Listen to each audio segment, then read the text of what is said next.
para cualquier analista, científico, investigador de la política, el que una fuerza política que en primer lugar ya dejó el poder hace 8 años, es decir, toda esa idea de que tiene un aparataje enorme para engañar a la gente, ya no está en juego desde hace 8 años. Lo lógico con ese argumento habría sido que a poco tiempo de salir del Estado, como les pasa a muchos, ¿ah? A poco tiempo de salir del Estado, dejan de estar en la escena y dejan de ser una fuerza política importante.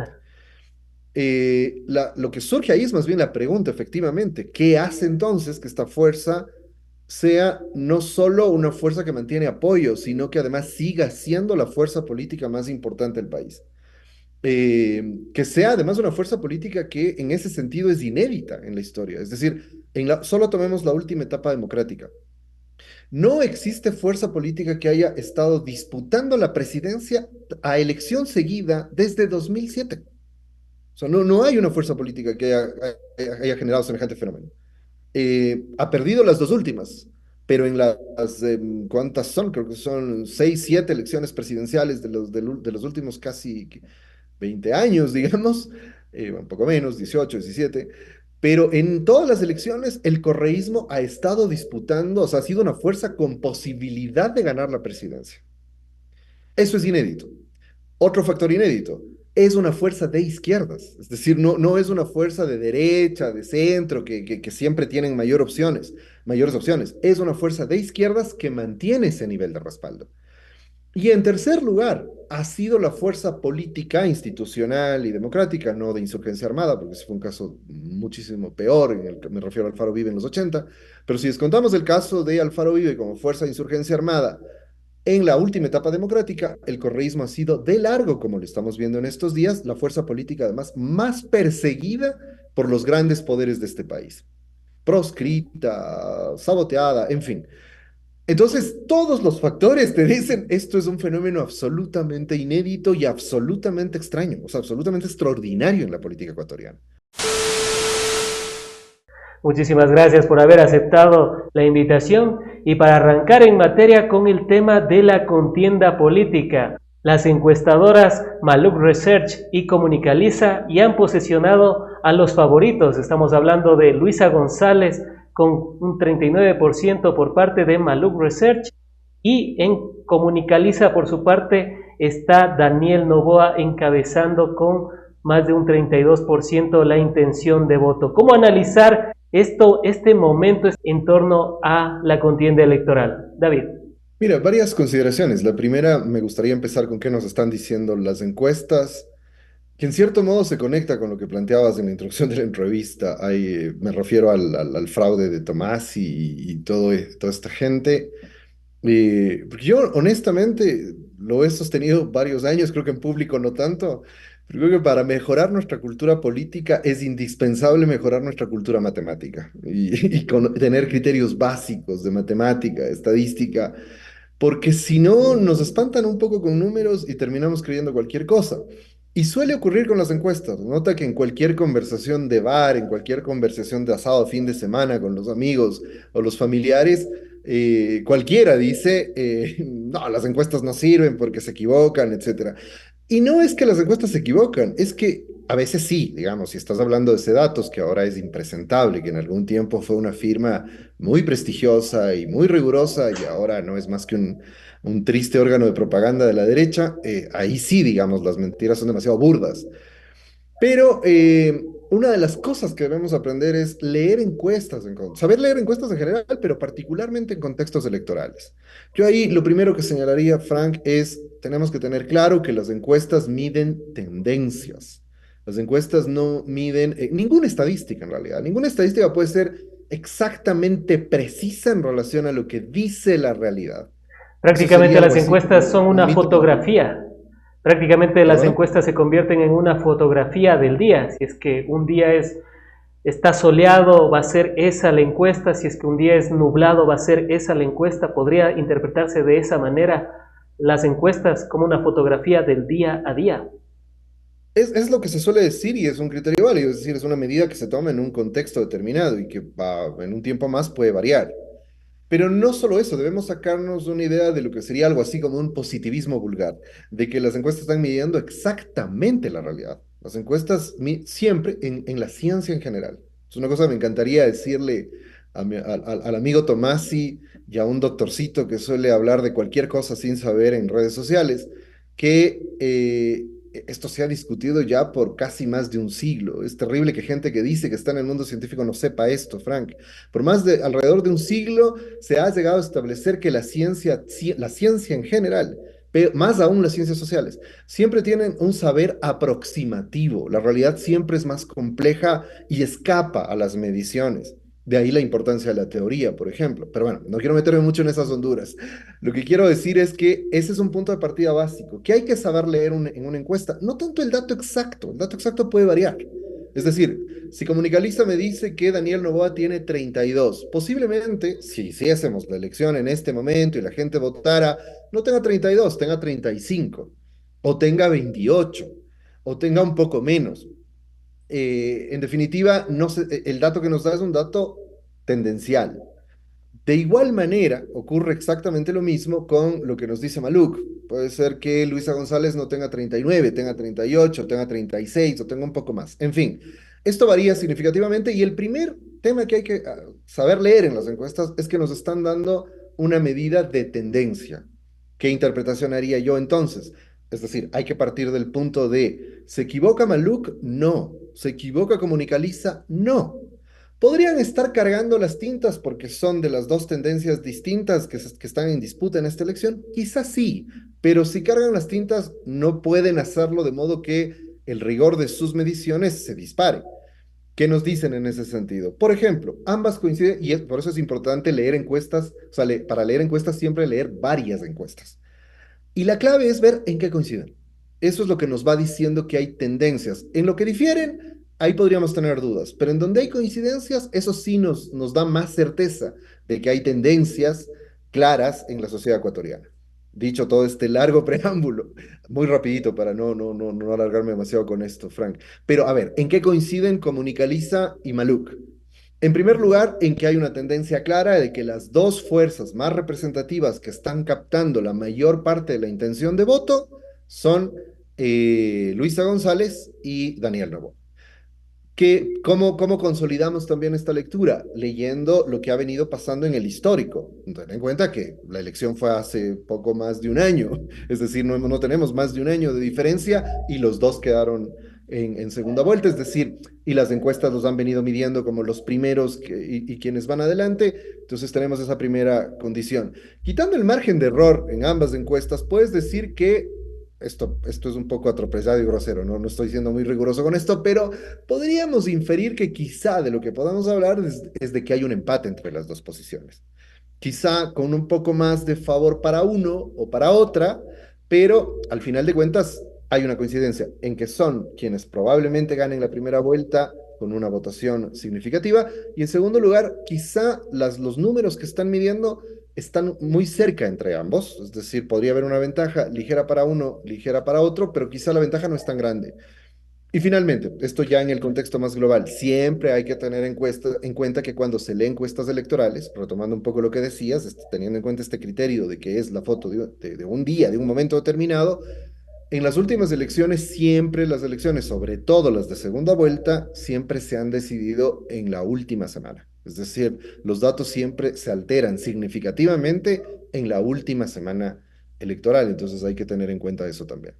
Y eso también se debe a la cantidad de indecisos que en el último momento, si la memoria no me falla, en las anteriores elecciones estaba por sobre el 25%, lo cual terminaron decidiendo tanto en primera como en segunda vuelta. David, para entrar ya a los candidatos, ¿por qué esta consolidación en el tiempo de la Revolución Ciudadana, que prácticamente está entre el 30 y 35% de intención de voto? Bueno, Manluk le cataloga en esta oportunidad con el 39%, pero ¿por qué todavía sigue confiando la gente en la Revolución Ciudadana?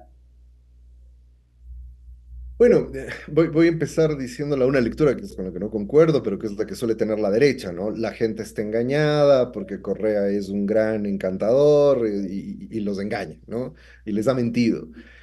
Eso podría haber tenido cierto sentido cuando el correísmo era poder. porque tenía el poder político del Estado, porque tenía el poder comunicacional del Estado, y entonces uno podría haber dicho, sí, efectivamente, Correa era un desastre de gobierno, inclusive ocultaba muertos, según la delirante teoría que el neofascismo tiene ahora en el país, pero tenía tal capacidad de aparato de propaganda y demás, y el manejo del poder del Estado, que con eso tapaba todo. Sin embargo, digamos, en un ánimo de objetividad total en el análisis, no estoy ahí, no estoy tomando una postura política, estoy diciendo que para cualquier analista, científico, investigador de la política, el que una fuerza política que en primer lugar ya dejó el poder hace 8 años, es decir, toda esa idea de que tiene un aparataje enorme para engañar a la gente, ya no está en juego desde hace 8 años. Lo lógico con ese argumento habría sido que a poco tiempo de salir del Estado, como les pasa a muchos, ¿ah? A poco tiempo de salir del Estado, dejan de estar en la escena y dejan de ser una fuerza política importante. Lo que surge ahí es más bien la pregunta, efectivamente, ¿qué hace entonces que esta fuerza sea no solo una fuerza que mantiene apoyo, sino que además siga siendo la fuerza política más importante del país? Que sea además una fuerza política que en ese sentido es inédita en la historia. Es decir, solo tomemos la última etapa democrática. No existe fuerza política que haya estado disputando la presidencia a elección seguida desde 2007. O sea, no hay una fuerza política que haya generado semejante fenómeno. Ha perdido las dos últimas, pero en ¿cuántas son? Creo que son 6, 7 elecciones presidenciales de los últimos casi 20 años, digamos, un poco menos, 18, 17, pero en todas las elecciones el correísmo ha estado disputando, o sea, ha sido una fuerza con posibilidad de ganar la presidencia. Eso es inédito. Otro factor inédito, es una fuerza de izquierdas, es decir, no es una fuerza de derecha, de centro, que siempre tienen mayores opciones, es una fuerza de izquierdas que mantiene ese nivel de respaldo. Y en tercer lugar, ha sido la fuerza política, institucional y democrática, no de insurgencia armada, porque ese fue un caso muchísimo peor, en el que me refiero a Alfaro Vive en los 80, pero si descontamos el caso de Alfaro Vive como fuerza de insurgencia armada, en la última etapa democrática, el correísmo ha sido de largo, como lo estamos viendo en estos días, la fuerza política además más perseguida por los grandes poderes de este país. Proscrita, saboteada, en fin.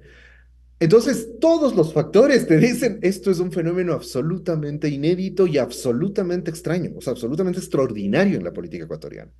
Insisto, no extraordinario como juicio de valor, extraordinario como es una cuestión completamente anómala en lo que ha sido la historia política del Ecuador. Ahora bien, hago todo este contraste para decir, el argumento de es que engañan, es que mienten, es que son prestidigitadores de la política y por eso los engañan, tiene muy poco asidero si tomas en cuenta toda esta excepcionalidad del fenómeno político correísta. A mí me Claro. parece, yo señalaría al menos dos factores. Evidentemente, la buena gestión de gobierno que hicieron. Es decir, ese es el elemento básico. O sea, y en segundo lugar, con esa buena gestión de gobierno y con lo que hacen políticamente, han logrado construir una peculiar, impura, no de la que los intelectuales de Café de la Floresta quisieran, pero sí una muy fuerte identidad política hacia la izquierda, una identidad política de los sectores populares, de las clases trabajadoras que de hecho me parece que lo han logrado, pero el correísmo de hecho eso lo ha subutilizado mucho, es decir, no ha potencializado suficientemente esa identidad política. Es curioso, más bien siempre he tenido la sensación de que se resisten a asumir esa identidad política y a potencializarla. Pero me parece que esos dos factores son decisivos, su gestión de gobierno y la posibilidad de haber construido una identidad, que en buena medida también es una identidad en negativo, pero sobre todo es una identidad en positivo, de representación de los sectores populares, de las clases trabajadoras, en contra de las oligarquías y los sectores dominantes. En la gestión del gobierno de la Revolución Ciudadana podría ser ese recuerdo que se tiene sobre haber duplicado la economía. Prácticamente en los 10 años de la Revolución Ciudadana se duplicó la economía, se sacó a 2 millones de personas de la pobreza, se convirtió el Ecuador en uno de los países más seguros de Latinoamérica, el segundo más seguro, entre otros factores, hospitales, unidades del milenio, que hace poco incluso Daniel Noboa volvió a inaugurar una unidad del milenio, invirtiendo 5 millones de dólares, lo cual también es cuestionable, ¿no? Porque faltaba muy poco de esa Unidad del Milenio ubicada en Quito. Entre otros factores, podría ser esa la gestión que la gente todavía recuerda y por la cual anhela todavía volver a esos días donde había inversión pública, la red vial también de Ecuador era una de las mejores de Latinoamérica, tan solo le competía a Chile, Chile que tiene una de las redes viales mejor conservadas, pero también una de las más caras. Si uno se va de Quito a Ibarra, en Chile podría pagar tranquilamente unos 15 o 20 dólares en peajes y aquí en Ecuador 2,50. Entre otros factores, podría ser eso, David, lo que le sigue posicionando a la Revolución Ciudadana como la principal fuerza política y en este momento disputando el primer lugar de intención de voto. Sí, por supuesto, es multivariante, como se suele decir, o sea, es multicausal todo esto, pero que se engloba precisamente en que hicieron una buena gestión de gobierno, pero, o sea, ¿qué significó eso, no? Habría que desmenuzarlo un poco más, yo señalaría algunos puntos que me parecen clave en qué significó esa buena gestión de gobierno. Para mí ese es un punto de partida para cualquier discusión seria de la política. O sea, es decir, si negamos que en el caso de la Revolución Ciudadana hubo indiscutibles avances en este país, estamos haciendo una discusión en un mundo de hadas y unicornios. Es decir, si negamos eso, puedes decir cualquier cosa, pero no estás haciendo un análisis objetivo. O sea, si ese no es un punto de partida, lo otro es ideología pura, es religión, es lo que sea, menos un análisis objetivo de la realidad. Y me parece que en eso los analistas hemos fallado muchísimo, en tener en cuenta que ese es un punto de partida indiscutible. De ahí podemos discutir lo otro, ¿no? Que si corrupción, que si autoritarismo, pero lo que no podemos dejar en juego es que se hizo una buena gestión de gobierno. Pero eso Y significó había un varias Estado que cosas. A mí me parece funcionaba, ¿perdona? y había un Estado que funcionaba. Los hospitales funcionaban, el registro civil funcionaba, los pasaportes, uno recuerda que en ese tiempo se demoraba no más allá de un día, 2 días, pero ahora se ve la ineficiencia del Estado. Eso también podría ser el recuerdo, un Estado operante versus ahora un Estado inoperante. Exactamente, es que ahí yo señalo siempre de la gestión de gobierno, esto que es la buena gestión de gobierno del correísmo, que tuvieron un montón de líos también y cosas cuestionables, ojo, no es una loa lo que hicieron, pero en el balance siempre digo, porque cuando uno dice es bueno o es malo, siempre está comparando, es decir, está haciendo una comparación, porque siempre la pregunta lógica ¿es bueno en relación a qué? Porque no hay bueno en absoluto, no hay malo en absoluto. Es bueno en relación, por ejemplo, ¿cuál es la comparación que deberíamos hacer en relación a los gobiernos de la última etapa democrática? Efectivamente, ¿hay algún gobierno que haya sido mejor que el de Correa? ¿Hay algún gobierno que haya estado al mismo nivel de Correa? En fin, ese tipo de preguntas son las que tenemos que hacernos con datos en mano, además, ¿no? Pero vuelvo, ¿cuáles me parece que son los dos puntales importantes de la gestión del correísmo? Es que primero retomaron la planificación del Estado. Nota que la planificación del Estado se había ido de la escena política y del manejo del Estado desde los años 70. O sea, el último gobierno que realmente pensó en planes estratégicos de largo plazo para producir un cambio en la estructura productiva, para producir una mayor inclusión social, fue el gobierno de Rodríguez Lara. Entonces, el correísmo retoma eso y eso es lo que hace que esto funcione tan bien. Digamos, lo que dices, ¿no? Que los servicios públicos empiecen a funcionar, cosa que ese solo hecho ya era para simplemente para aplaudir, digamos, que los servicios públicos en este país donde nunca han funcionado, como está ocurriendo ahora de nuevo, hayan empezado a funcionar, con problemas y todo, pero empezaron a funcionar mucho mejor.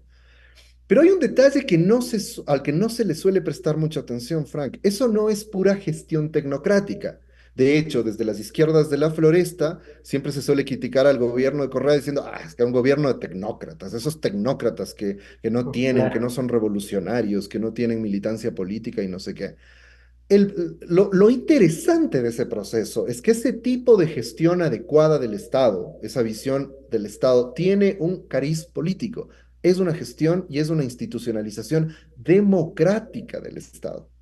En términos reales, o sea, ¿qué quiero decir? No en la letra de la ley, sino en el hecho de que en la práctica, un Estado que funciona bien para todos democratiza la sociedad porque la gente tiene acceso libremente, por ejemplo, a educación. Y, digamos, en toda la lógica del Estado, de pronto, personas que no tenían acceso a ciertos sectores del Estado, empiezan, porque no eran parte de los partidos, de las élites, de las redes que siempre manejaron el Estado, entonces pueden acceder al Estado. Te pongo un ejemplo que lamentablemente ahora se fue todo al diablo, pero un ejemplo que uno podía notar con mucha claridad. Quienes accedieron al sistema judicial como jueces o como fiscales en aquella época. En algún momento yo me di el trabajo de leer el listado de quienes habían accedido como nuevos jueces en alguno de los concursos de la época de Correa. Y lo voy a decir en estos términos, bastaba ver los apellidos para saber que era gente que en otros contextos jamás habría podido llegar a ser juez. Eso había que preservar, eso había que blindar institucionalmente para que no llegue en un momento determinado el narco y termine cooptando todo el sistema judicial, por ejemplo. Pero eso es democratizar la sociedad. Es, mucha gente en mi campo, en las universidades públicas, muchos pudimos entrar al servicio de docente y a investigación y demás en las universidades públicas estrictamente por los méritos de los méritos que tenía todo el mundo en esos concursos que se hicieron en aquellos años en las universidades públicas. No digo que no haya habido por ahí alguna cosa chueca, eso siempre ocurre, es parte, ocurre aquí en cualquier lugar del mundo. Pero lo que quiero graficar con todo esto es que me parece que, o sea, lo más relevante, en mi opinión, es que esa lógica de gestión pública genera una democratización real de la sociedad. Mira lo que acabamos de ver, perdona, pongo este último ejemplo y con eso cierro esta parte, pero mira lo que acabamos de ver con esta chica que lamentablemente acabo de olvidar su nombre, que sabemos que fue egresada de Yachay y que acaba de reunirse con un conjunto de premios Nobel en con algún área científicos. científica que no recuerdo con precisión tampoco. Pero pude escuchar una entrevista que le hicieron a esta chica y ella reconocía que venía de los sectores populares y que tuvo la oportunidad al haber pasado por este sistema educativo que le ha posicionado en la situación actual. Eso es democracia. Eso, o sea, es decir, que la clase trabajadora, que quienes puedan reunirse con un premio Nobel o puedan ir a Harvard o a Yale o a Princeton no sean solo los hijos de las élites, los de apellidos extranjeros, los de apellidos impronunciables de los que está llena la papeleta, ¿no? Dicho sea de paso.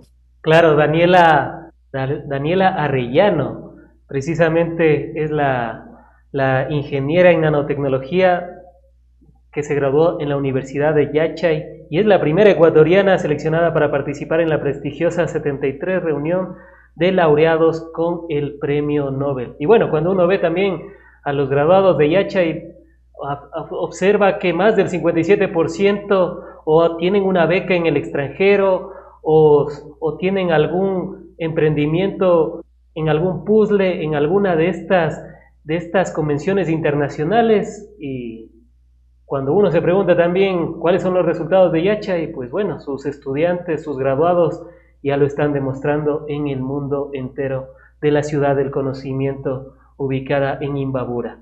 David, para cerrar con el Sí, tema de la candidatura de Luisa González y del correísmo, ¿qué decir al respecto de esta investigación de Arduino Tomasi? Se la puede catalogar, en primer lugar, David, una investigación científica, una investigación académica, puede tener errores metodológicos, puede tener errores teóricos, inclusive del lapso de tiempo en el cual se la realiza, o esto impide ver claramente y objetivamente la hipótesis que un académico, un cientista social está investigando. bien, solo quería hacer un breve comentario a propósito de lo que decías de Yacha y de la chica Rayana. Sí, efectivamente.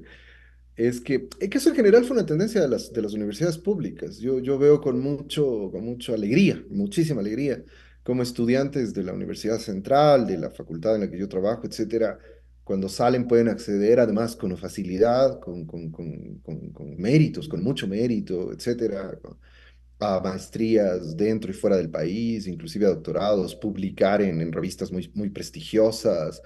Es decir, se logró que a pesar de que las resistencias institucionales de instancias de educación superior, como el caso de la Universidad Central, por ejemplo, son dramáticas, son unos elefantes burocráticos que se resisten al cambio, pero a pesar de eso se logró mejorar la calidad académica de las universidades en general y mejorar el Claramente. nivel de preparación. Te lo decía porque además de paso, ahí hago un poco la cuña, como sabes, ahora en la central está de nuevo el MPD en el control de la universidad y es increíble cómo en pocos meses han deteriorado severamente lo poco o mucho que se logró alcanzar en años anteriores. Esto ya venía desde la época anterior, no voy ahí a ser falto de objetividad. Ya Y la es, época anterior también había tenido, recuerda lo de la impericia, ¿no? Entonces ya había tenido unos episodios tristes de desprestigio de la universidad, pero en los últimos meses se ha acelerado mucho. incluso Bueno, están con el tema hablemos de del CES, me Tomás. parece, para impugnar el tema de del rector, incluso para hacer unas nuevas elecciones. Me parece que están en esa inestabilidad académica actualmente en la Universidad Central del Ecuador. Sí, sí, tristemente hay una crisis institucional semejante a la del país. Las elecciones fueron impugnadas. Es un largo vericueto legal que ni yo mismo entiendo bien, pero lo cierto es que el CES pidió que se resuelvan que se rehagan las elecciones porque se encontró irregularidades en las anteriores elecciones. Democráticamente era lo lógico. Y que se convoque a nuevas elecciones, que se evite un problema mayor. Sin embargo, el MPD, con sus aliados, amigos de la Embajada de los Estados Unidos, decidieron que eso no era así. Entonces, y empezaron a abusar del derecho para enredar el tema. Y más allá de los detalles, efectivamente estamos a puertas de una intervención a la central por la crisis institucional que hay. Pero lo que es muy triste, para mí es muy triste constatar eso, es que las universidades deberían ser un espacio que dé ejemplo al resto de la sociedad. Es decir, si el resto de la sociedad está colapsada institucionalmente, porque este país está institucionalmente colapsado, ninguna institución funciona, todas son utilizadas por el poder político a conveniencia y ya de una forma absolutamente obscena, como lo estamos viendo en estos días.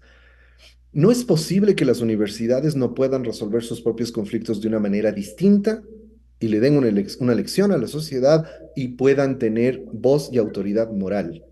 Después de que la Universidad Central muestra que opera igual o peor que las otras instituciones del país, ¿qué posibilidad tiene de convertirse en algún refugio de la ética en este país?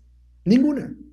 No, y Y aparte lamentablemente, el silencio abrumador por parte de la academia en general en torno a algunos casos emblemáticos del país, asalto a una embajada, entre un sinnúmero de factores, también Fiscalía interviniendo en la Corte Nacional de Justicia y el silencio de la academia, y no solo de la academia, a veces también de los colegios de abogados, de organizaciones que deberían de pronunciarse sobre estos atentados, pues bueno, vemos que hacen el mutis por el foro, de lo cual sin duda alguna para otro análisis podríamos profundizar. Ahora bien, en el tema de Arduino, Tomás y David, so, ¿se puede hablar de un fraude académico por parte de este investigador? Porque uno revisa y ve que existen errores metodológicos, errores teóricos, errores inclusive de lapso de tiempo en el cual se analiza, por ejemplo, el periodo 2010 al 2018 y no el periodo de la Revolución Ciudadana que fue desde el 2007 al 2017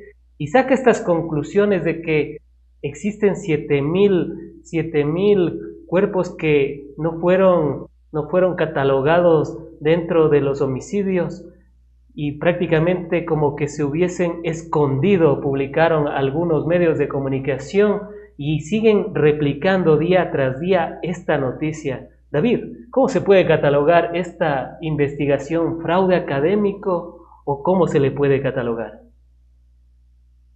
bueno, mi universidad diría que es impericia, que no es algo parecido, o sea. No, no, a las claras, yo en eso soy absolutamente categórico y creo que una de las cosas que a mí más me ha indignado es que indudablemente se trata de un fraude académico y que esto sea. Yo creo que la academia es uno de los espacios en donde hay que preservar y pelear porque la ética se mantenga, pero como el principio básico, más allá de las adscripciones políticas, más allá de todo, que son legítimas, por supuesto, y que influyen. Además, es mentira eso de que cuando uno está, es peor en ciencias sociales, ¿no? De que cuando uno está haciendo investigación es neutral y no tiene posiciones. Tiene posiciones, eso no es un pecado. La clave es saber distinguir las posiciones que uno tiene de lo que te dicen los datos objetivos y de saber ser suficientemente ético en cómo haces la investigación. Evidentemente, lo que hace este colega es un fraude académico rotundo, porque por otro lado él no podría permitirse él primero las conclusiones que saca y no podría permitirse un uso tan alegre, mediático y político de lo que ha hecho. Efectivamente, tienes ahí, digamos, te lo voy a poner de esta manera, si yo fuese profesor de investigación o metodología de la investigación de este señor y me presenta un trabajo como ese, y yo no le hago pasar el año. Es así de sencillo. Como están las cosas en la Universidad Central, podrían intentar demandarme por por no dejarle pasar el año porque no hizo bien su trabajo, pero eso es otra historia. ¿Por qué? Porque en primer lugar, hay una cosa que es esencial antes de hacer cualquier tipo de investigación. Tienes que aproximarte al campo de debate de lo que estás investigando, al estado del arte, como se suele llamar en investigación. Es decir, porque la ciencia, en todas las ciencias, ¿no? Ciencias duras, ciencias sociales, la ciencia es un campo de conocimiento, ¿no? No es que uno hace ciencia en el aire, porque si no corres el riesgo de inventar la rueda. Es decir, encuentras algo que ya se investigó y que ya, sobre lo cual ya se ha discutido. Entonces, el primer problema que tienes metodológico ahí es que Tomasi no hace ninguna referencia a cuál es el corpus de los estudios que existen sobre este tipo de cosas, es decir, sobre los subregistros, sobre el manejo de datos de muertes indeterminadas. Héctor Bermeo, un colega que hizo un análisis crítico de lo que hizo Tomasi, por ejemplo, lo hace. Y ahí encuentras cosas que son importantes. Por ejemplo, Bermeo encuentra que varios estudios en la región han coincidido, estudios estadísticos, etcétera, en que el grado de correlación más alto de las muertes indeterminadas es con la tasa de suicidios, con el comportamiento, digamos, los datos de suicidio, no de muertes violentas. Y esa es una tendencia general y entonces hay que discutir con eso. Es decir, primero, para decirlo en términos más sencillos, siempre cuando uno hace una investigación tiene que tener el contexto de los estudios sobre el tema que me permiten decir, ah, mi hipótesis se sostiene o no se sostiene, o mi hipótesis discute con esta otra hipótesis, o mi hipótesis discute los trabajos que han hecho fulano, mengano y sutano en los que sostienen otra cosa. Eso no hay. Ahí ya tienes un primer problema metodológico. Es decir, si no hay una discusión con el campo científico específico de investigaciones semejantes, ya hay un problema. Porque como te digo, Entonces por se principio, ese... forzó, entonces se forzó a nivel metodológico para tratar de cumplir con su hipótesis, que en este caso dice que el correísmo ocultó más de 7.000 muertes violentas según su estudio. O sea, eso es lo que hizo Arduino Tomasi. Claro, ese es un segundo problema. Es decir, el primero es este que señalo. No hay un contexto. O sea, no te dice con quién está discutiendo, qué dicen los estudios al respecto, cuántos estudios hay, se ha hecho otros estudios como este en el país. No te dice nada de eso. En segundo lugar, efectivamente, es ya el uso de los datos. Creo que la mayor parte de críticas se han concentrado en eso y creo que han sido contundentes en demostrar que el uso de los datos no es el adecuado. O sea, para empezar, lo ha dicho Daniel Vaca, Daniel me parece que es su nombre, que fue uno de los primeros en criticarle. Diego El Vaca. colega ha señalado que la base de datos no coincide con la base de datos del INEC. Y ya con eso, o sea, olvídate los análisis, ya con eso, esa es una investigación que nadie puede tomársela en serio. Es decir, es lógico y es normal que en investigación estadística, investigación cuantitativa en ciencias sociales, tienes que parametrizar las bases de datos, tienes que normalizarlas, porque no necesariamente las bases de datos que te entregan a veces están suficientemente depuradas, pero tienes que explicar por qué hicieron. Tienes que estar clarísimo por qué, si la base de datos dice, del INEC dice 850, ¿por qué la tuya dice 830? ¿No? Por ejemplo. Eso no está claro y ya ahí hay una manipulación de la base de datos sin explicación que sencillamente invalida cualquier cosa. Y efectivamente, ya metodológicamente está el otro problema de que los análisis que se han hecho, esto en cambio lo ha explicado muy bien Juan Pablo Jaramillo, son sencillamente deleznables. No puedes hacer una regresión lineal con 9 datos y con una sola variable. Las regresiones usualmente se hacen con un conjunto de variables. Esto también me asombra del supuesto académico. Ya en ciencias sociales, para hacer análisis complejos como los que él intenta, lo habitual es que se tome un conjunto múltiple de variables para hacer este tipo de análisis. Entonces, está ese problema. Y finalmente está el que ha señalado también, el problema de que hay un sesgo temporal que hace que los datos se alteren. Incluir el año 2018 para atacar a Correa es ya un poco complicado. Pero además hay otro fenómeno que me parece que quizá no se ha subrayado suficientemente, y es que siempre, los estadísticos siempre te enseñan esto. O sea, siempre, cuando aprendes estadística en cualquier carrera de ciencias sociales, una de las primeras cosas que te dicen los estadísticos es correlación, no es causalidad. Es decir, voy a tomar un ejemplo llevado al ridículo de cómo se puede decir cualquier cosa cuando no se sabe cómo manejar la estadística, de este doctorcito que anda por ahí en Twitter, en el ex Twitter, haciendo análisis que hace poco me contaron, yo la verdad no he visto, pero me contaron que hizo una correlación entre la altura geográfica y los delitos. Es decir, claro que puedes hacer eso y claro que puedes sacar tablas y bases de datos diciendo que hay una correlación. Y puede ser que las variables se comporten más o menos de manera correspondiente. Pues eso no significa que haya relación entre lo uno y lo otro, y ahí es donde es tan importante por eso analizar los estudios previos que existen, porque estos te van diciendo qué hipótesis se han trabajado, dónde hay más probabilidad, porque volvemos a lo que decíamos en el inicio de esta conversación, Frank, la ciencia es aproximativa. La ciencia, cuando oigas a un científico hablando categóricamente diciendo que esta es la verdad, ahí ya tienes un problema. Porque eso no es ciencia, eso es religión. Solo en la religión se dice, esta es la verdad y nadie lo puede cuestionar. Con los datos que Tomás y saca, lo máximo que puedes decir es, hubo un comportamiento anómalo de las muertes indeterminadas en un par de años, porque ni siquiera es en todo el periodo, es en un par de años, además después, más adelante, con el gobierno Moreno, me parece, o de Lazo, vuelve a haber un comportamiento anómalo similar. Ese comportamiento debería explicarse. Pueden ser cuestiones tan fáciles como el subregistro de datos, como que efectivamente hubo un incremento de violencia en zonas de frontera y ahí, por principio, siempre ha sido difícil tener un registro absolutamente fidedigno, pero de ahí a sacar la conclusión, eso es delirante, eso es pura ideología. De ahí a sacar la conclusión de esto se debe a la salida de la base de Manta, es la Pax Narca de Correa, demuestra el pacto de Correa, eso es delirante. Eso es digno de periodistas como Carlos Vera Jr., como Carlos Vera Padre, como Roberto Aguilar o como Martín Pazares, pero no, eso no tiene nada que ver con cualquier criterio académico. Justamente es lo que se ha tratado de posicionar durante este último tiempo, durante estos últimos días, de la correlación de las muertes violentas supuestamente que habían subido cuando salió la base de Manta. David, ¿qué? Es que bueno, uno no deja de sorprenderse, ¿no? Pero ¿qué es lo que intentan hacer al manipular estas cifras por parte de un pseudo académico? Uno también realizó investigaciones y sabe el tema de las correlaciones y de si una muestra es estadísticamente significativa o no. Y de ahí uno se da cuenta por qué Tomasi toma desde el 2010 hasta el 2018, porque hasta el 2017 no le iba a ser estadísticamente significativa esta, no sé si decirle investigación realmente, pero esto que ha realizado Tomasi es para eso, o sea, para posicionar el hecho de que ese discurso de que desde que salió la base de Manta aumentaron las muertes violentas, cuando uno revisa el histórico real del Ecuador, ve que cuando sale la base de Manta es cuando más se reducen las muertes violentas en el país. David. Mira, es que ahí está inclusive, o sea, primero es una mamarrachada, ¿no? Esto es una operación de propaganda, hay que verlo de esta manera, es una operación de propaganda política del neofascismo criollo, o sea, es eso. Esto no es un estudio académico, no pasaría ni como una mala nota periodística.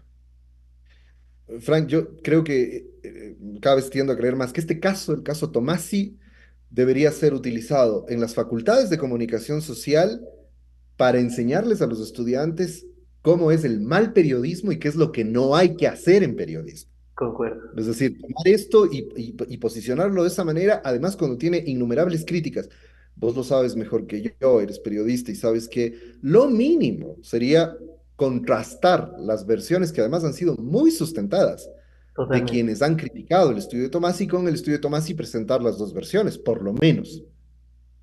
Lo segundo es que en las facultades de ciencias sociales tendríamos que tomarlo efectivamente para saber cómo no se hace estudios cuantitativos en ciencias sociales. Esa es la muestra clara de un estudio manipulado con intenciones de propaganda política. Efectivamente, eso es lo que se está intentando hacer.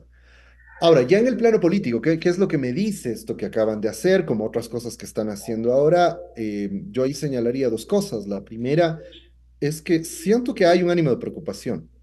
O sea, llegar a este punto me parece que está ligado a que la derecha, creo que la derecha que tiene algo más de lucidez, está entendiendo bien que habrá gran parte de la población que no cree en Noboa y que no cree que Noboa ha resuelto nada. Entonces, el problema de seguridad ha sido un problema ligado fundamentalmente al ejercicio de gestión de los gobiernos de derechas de los últimos años. Y me parece que pueden ver un riesgo cierto en que en la comparación que la gente pueda hacer entre este periodo de tanta inseguridad y la amplísima seguridad que vivimos en los años del correísmo, eso pueda ser un factor que influya en cierto electorado, ¿no? Entonces, y como el correísmo ha posicionado mucho esto de que llegó a ser el segundo país más seguro, porque, digamos, eso es lo que dice la estadística oficial. O sea, lo que quieren es golpear la estadística oficial para poner en duda. De hecho, ya he visto varios medios refiriéndose a esto como el relato correísta, o perdón, no es el relato correísta, es la charlatanería de un académico, de un pésimo académico. Pésimo en todos los sentidos, porque no hace bien su investigación y además no tiene ninguna ética para poder manejar su investigación. Es decir, es todo lo que no debería ser un académico, es el señor Tomasi. Eh, Repiten eso como si fuese una verdad científica y y dicen que las estadísticas oficiales son fraudulentas o algo parecido, cuando no hay tal cosa, digamos. Ahí en los propios datos, yo voy a hacer esta comparación para que se pueda entender de qué estamos hablando. La idea es que vamos a usar sus criterios ridículos, Correa ocultó 7.000 muertes, ¿no? Solo el año pasado tuvimos casi 9.000 muertes, 8.000 y algo, no recuerdo el dato exacto, pues 8.000 y algo más. Solo el año pasado. Es decir, estamos hablando de que en alrededor de 10 años este señor encuentra que se ocultaron supuestamente para bajar la tasa 7.000 muertes, ¿no? Que además las ocultaron pasándolas de indeterminadas cuando si ya puestos a manipular cifras, puestos a manipular estadísticas, no tiene mucho sentido que cojas de un lado y pases a otro sabiendo que además eso es muy fácilmente detectable, ¿no? Por eso es que esto es una mentira. Yo ahí les diría al amigo Tomás y a toda esa horda de propagandistas del neofascismo que le escuchen a su buen amigo Durán Barba, ¿no? ¿Recuerdas lo que decía Durán Barba de los venezolanos, de la oposición venezolana? Decía yo, mi recomendación sería, vean, no mientan tan descaradamente, o sea, hasta para mentir hay que tener un poco de criterio y de decencia. Entonces me parece que si tomamos en cuenta eso que quiero decir para sintetizar, inclusive, primero, que las muertes indeterminadas no quiere decir que todas sean muertes violentas. O sea, eso sería absurdo. De muertes puede haber de todo tipo. Pero inclusive si tomáramos todas esas muertes indeterminadas y las sumáramos distribuidas por los años en que el correísmo gobernó, ahí la pregunta es saber si eso es estadísticamente significativo y que efectivamente había unas tasas altísimas de criminalidad o de violencia que fueron ocultadas. Y con este dato sencillo que te digo, obviamente habría que ver las bases de datos, sacar los datos precisos, pero con esta relación sencilla de que en un solo año, en los últimos años, hemos tenido entre 7.000, 8.000, ese ha sido un poco el número que hemos tenido muertes violentas, en un solo año. Y en esos años tuvimos eso mismo oculto durante 10 años, distribuidos en esos 10 años, es sencillo darse cuenta que tampoco eso alteraría la tendencia otra vez, ¿no? Lo que en el Ecuador había, y eso sí lo muestran, inclusive los datos de Tomás, y basta ver sus gráficos, la tendencia de las muertes violentas era decreciente, aunque las indeterminadas en ciertos momentos hayan subido un poco. Pero si miras el global, inclusive sumando las indeterminadas, hay una tendencia a la baja que a partir de la llegada de la derecha se dispara. O sea, eso es lo fundamental. Lo otro son discusiones bizantinas sobre el ombligo de los ángeles. Lo fundamental es, había una tendencia de disminución de las muertes violentas. Súmale los de indeterminadas, bájale, ya, ni siquiera esta es una discusión relevante. Y a partir de estos gobiernos, esta cifra se disparó. Entonces, lo que están intentando evidentemente es ocultar la barbarie y el horror que hemos tenido en estos años, cuando además salen acusaciones gravísimas contra la fiscal y sus posibles vínculos o encubrimiento, al menos con ciertos sectores mafiosos. cuando se evidencian por todas partes los vínculos de la mafia con los grandes poderes de este país, cuando los casos como el de Lazo, como el de la mafia albanesa, siguen ahí dormidos y no se investigan, entonces volvemos a la idea delirante de que todo esto se debe a Correa y a la salida de la base de mando. Evidentemente esa es la intención, pero al mismo tiempo yo honestamente siento también hay un signo de desesperación. Me parece que estos casos que han ido explotando, esta grave situación que vive el país y en donde ya como que cada vez es un poco más evidente los vínculos de la mafia con los grandes poderes del país, quizá los están preocupando para la elección que viene y por eso están montando esta operación propagandística. También para abordar el tema de Daniel Noboa, David, ¿cómo interpretar estos índices todavía altos de aceptación por un lado? Comunicaliza le posiciona con más del 50% de aceptación, una intención de voto que supera al 30%, ubicándolo en el primer lugar. ¿Cómo catalogar esto? ¿Por qué la gente todavía confía en Daniel Noboa pese a que la inseguridad ha aumentado en el país? Hay más extorsiones, 127% más extorsiones que el año pasado. En Guayaquil, al inicio del gobierno de Daniel Noboa, los primeros meses, se quintuplicaron las extorsiones, bueno, 487% de extorsiones más que el periodo del año 2023. ¿Cómo interpretar esta aceptación que todavía tiene Daniel Noboa pese a esto? Inclusive el tema migratorio, el periodo enero-julio fue el que más alto periodo migratorio hemos tenido en el país. 100.000 personas prácticamente huyeron del Ecuador por violencia, por falta de empleo, por un sinnúmero de cuestiones. David. Bueno, la explicación para mí tiene que ver con que Noboa logró, ese es un fenómeno inédito y interesante para el análisis. Me parece que Noboa está logrando estabilizar una representación política en torno a suyo, que es la representación política del electorado más derechizado y más intransigente a la derecha, ¿no? El electorado de extrema derecha. Es por eso que Noboa se ha ido, no se ha ido volviendo, yo creo que siempre fue un autoritario, pero ha ido poniendo cada vez más en juego su política autoritaria, porque sabe que el autoritarismo le permite precisamente conectar con esos sectores que están más derechizados, que están bastante fascistizados en la sociedad ecuatoriana y que representan el anticorreísmo duro, ¿no? Que más o menos tiene eso como voto duro, igual que el correísmo, digamos, un 20, un 30%. Entonces, esos eran sectores que venían de no, bueno, en general la derecha, ¿no? La derecha, el electorado de derecha, que en el Ecuador es mayoritario, viene de no lograr encontrar una representación política, porque ha sido absolutamente volátil la representación que han tenido. Es decir, en primera instancia la tomaron prestada el propio correísmo con Moreno y su viraje, encontraron en Moreno una representación de sus posturas, pero luego eso se disolvió muy rápidamente. Después fue Lazo, que también se disolvió muy rápidamente, y con Noboa parecía que podía ocurrir lo mismo, pero me parece que Noboa tuvo la ventaja del corto tiempo de este mandato interino, si queremos llamarle así, que le dio la ventaja de que no va a sufrir un desgaste muy acelerado, porque las elecciones ya vienen en febrero y ha gobernado poco más de un año, gobernará poco más de un año hasta febrero. Y creo que hábilmente, esto hay que reconocerlo, hábilmente el gobierno ha apuntado a dar golpes de efecto de corte más propagandístico que real para simular que es un gobierno que toma acciones. Y me parece que eso ha marcado una diferencia significativa frente a Moreno y Lazo, que sobre todo en relación al tema de la seguridad no tomaron acciones suficientes.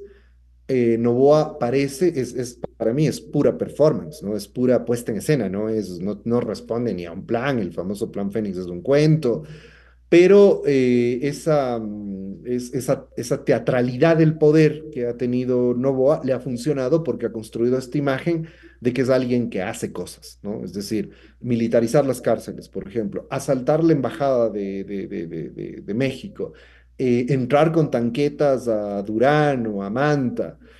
Al final las cifras no se alteran y lo has dicho con toda claridad, las cifras siguen disparadas y cada vez están peor. Quito se ha vuelto cada vez más insufrible en términos de la violencia delincuencial. Pero la imagen que ha construido Noboa es la imagen de que es alguien que toma acciones y que toma acciones autoritarias, que es lo que está esperando ese sector derechizado, muy derechizado, fascistizado de la sociedad ecuatoriana, Esa que es estas performance, acciones fuertes, ¿no?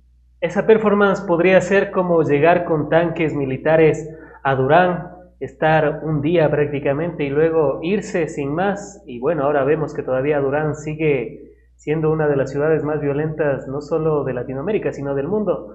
O sea, pero eso es lo que cala en la gente, llegar un día con militares bien armados, bien resguardados y luego irse, y eso es lo que impacta en la ciudadanía. Por eso es que él todavía mantiene esa popularidad. De igual manera, decir que iba a trasladar las operaciones a Manabí, pero después su propio general dijo que no va a instalar ahí el cuartel. Pero ese discurso es el que cala en la gente para decir que se está haciendo algo para combatir la delincuencia.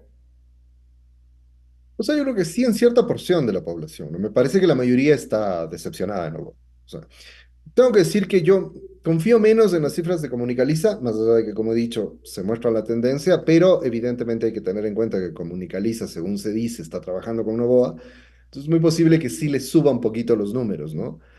Pero lo que no se puede desconocer es que Novoa ha logrado estabilizar una base de apoyo importante. O sea, es decir, tener un 30% de intención de voto como arranque para una elección es buenísimo para cualquier candidato.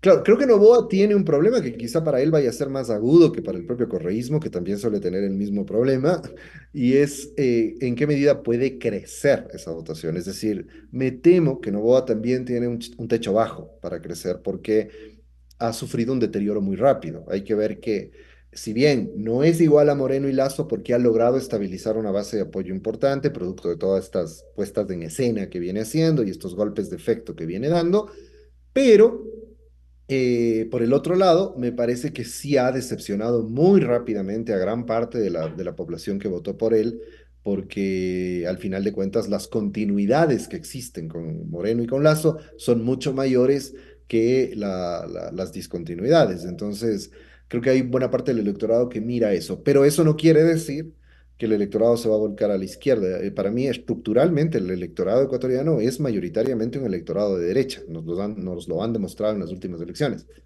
Y lo que puede optar la gente de derecha, decepcionada de Noboa, va a buscar otro candidato de derechas.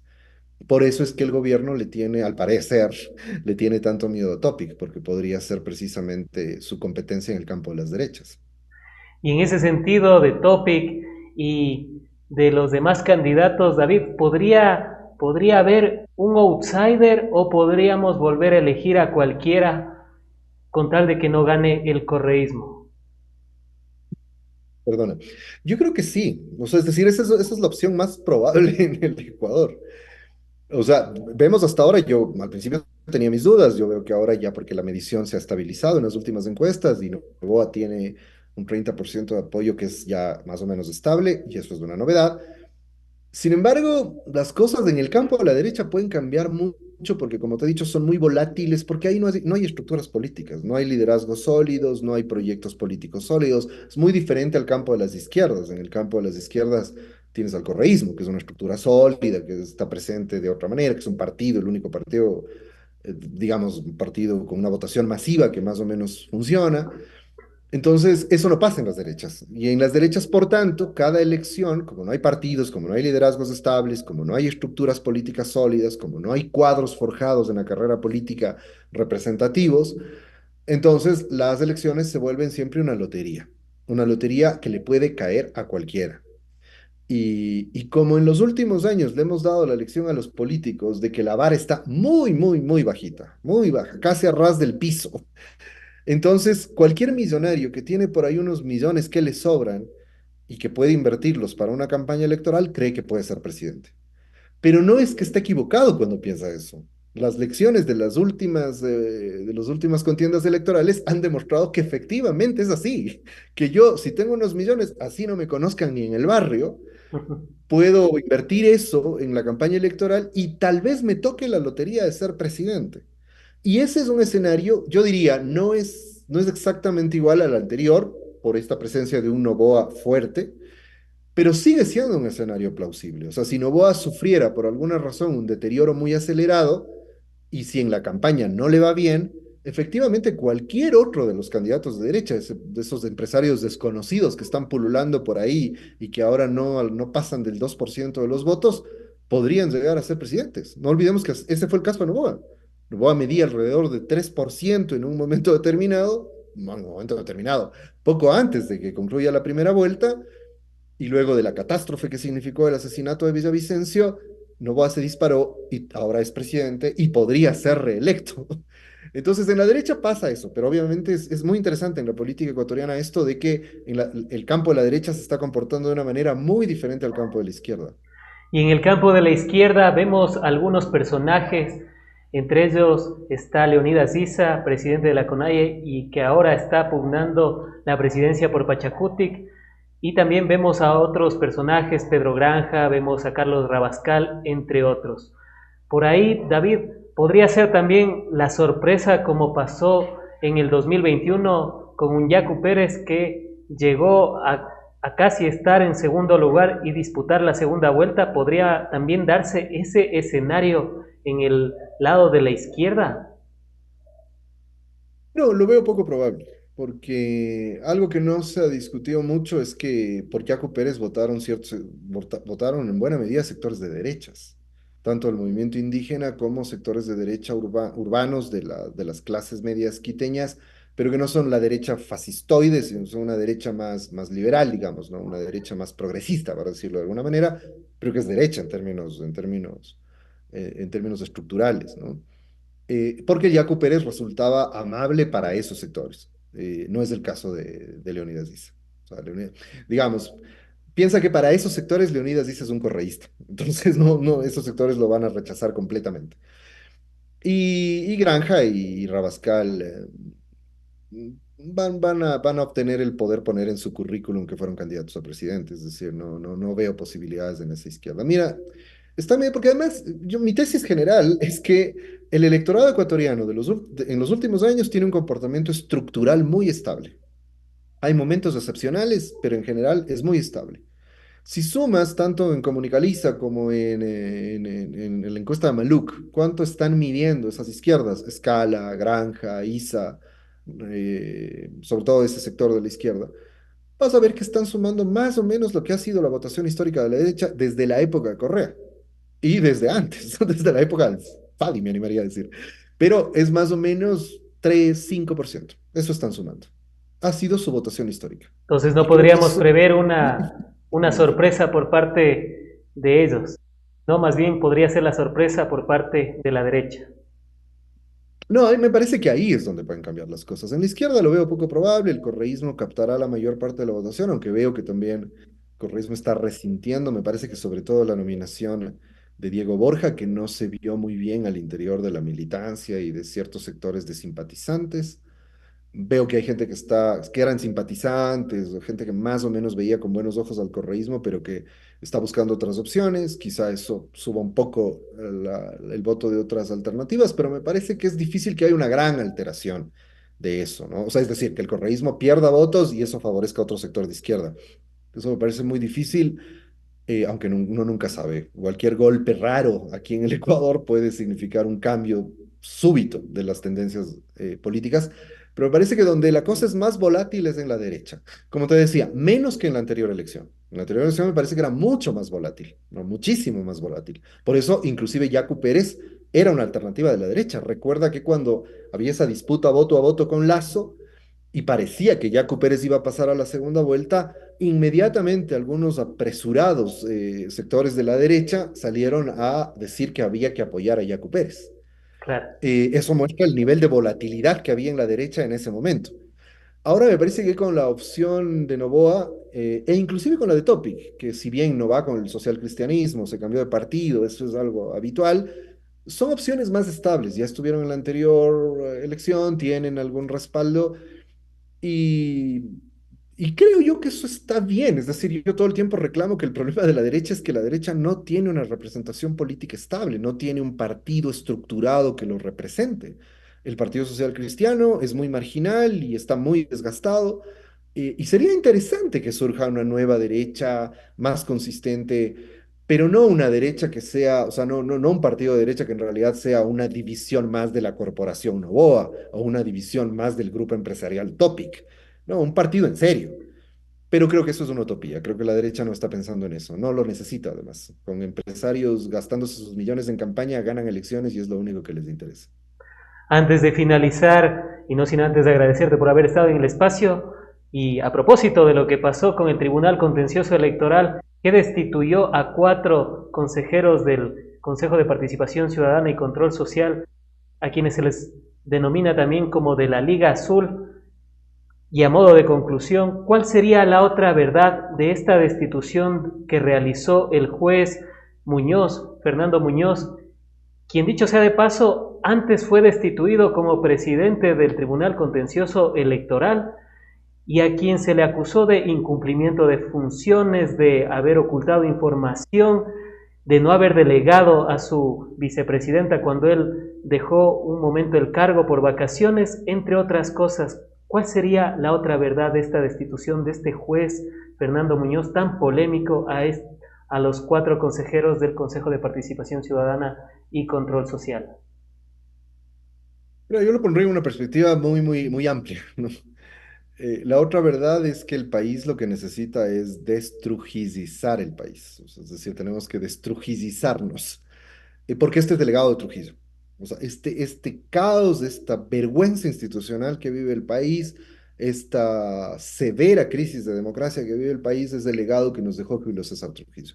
Es hora de pensar en destrujizar el país y es hora de pensar en volver a poner en vigencia la Constitución de Montecristi. En el Ecuador, la Constitución, desde Trujillo para acá, la Constitución de Montecristi no está vigente. Es decir, aquí los poderes fácticos hacen lo que les place con el aplauso de la Fiscalía, el Poder Judicial, el Consejo de Participación, el Tribunal Electoral e inclusive esa cosa que llamamos Corte Constitucional, que de constitucional suele tener poco. Hay que hacer un enorme esfuerzo como sociedad para volver a restituir la vigencia de la Constitución de Montecristi, Frank, y volver a tener un país medianamente cohesionado, medianamente constituido como una república. Eso es lo que me parece que hay que hacer y todo esto lo único que muestra es cuánto se degradó la democracia en estos años. Han sido las apreciaciones de David Chávez, docente universitario de la Universidad Central del Ecuador, analista político, a quien agradecemos por haber estado en el espacio, seguros de contar con tu participación en futuros análisis, diálogos y debates de la coyuntura nacional. No, siempre un placer, Frankie. Muchas gracias por la invitación. Un saludo a tu audiencia.